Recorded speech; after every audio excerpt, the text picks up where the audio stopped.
إنه محجوز لصاحبه، محجوز لصاحبه في الدكان، محجوز لصاحبه في السوق، محجوز لصاحبه في الميضة.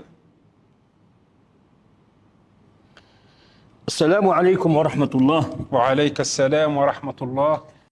أنا أعلم أن نياتكم طيبة، فأنتم تمتثلون حديث النبي صلى الله عليه وسلم وتريدون الثواب من الله تعالى بسبقكم إلى المسجد وصلاتكم في الصف الأول.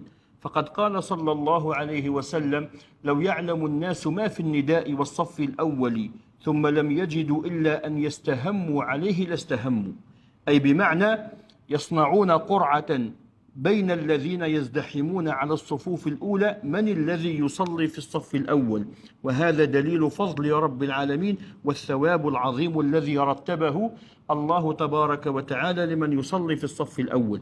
إلا أن هذا الفعل لا يصح، وهذا غصب للمكان، وهذا حجز للمكان، وهذا لا يصح.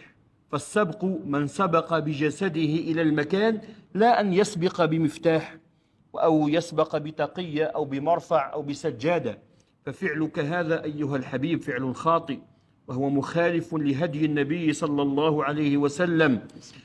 فهذا الذي هو في الدكان وذاك الذي في السوق لو امتلأ المسجد بالمصلين ثم أتى هو بعد امتلاء المسجد سيتخطى رقاب الناس حتى يصل إلى الصف الأول. وقد قال النبي صلى الله عليه وسلم وتوعد من فعل هذا وقال: من تخطى رقاب الناس يوم الجمعة اتخذ جسرا إلى جهنم.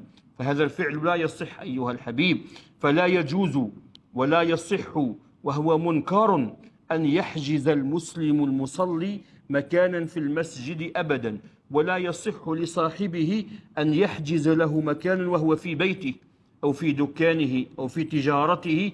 متى أنهى التجارة جاء إلى المسجد وتخطى رقاب الناس ثم صلى في هذا المكان.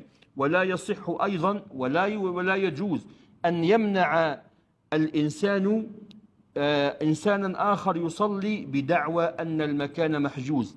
أما الذي ذهب إلى المائضة من خرج من المسجد لعذر ثم رجع فلا بد أن يبقى مكانه الأصلي ويصلي فيه ولا حرج بإذن الله تبارك وتعالى. بارك الله فيك، لن أعيده ثانية. جزاك الله خيرا.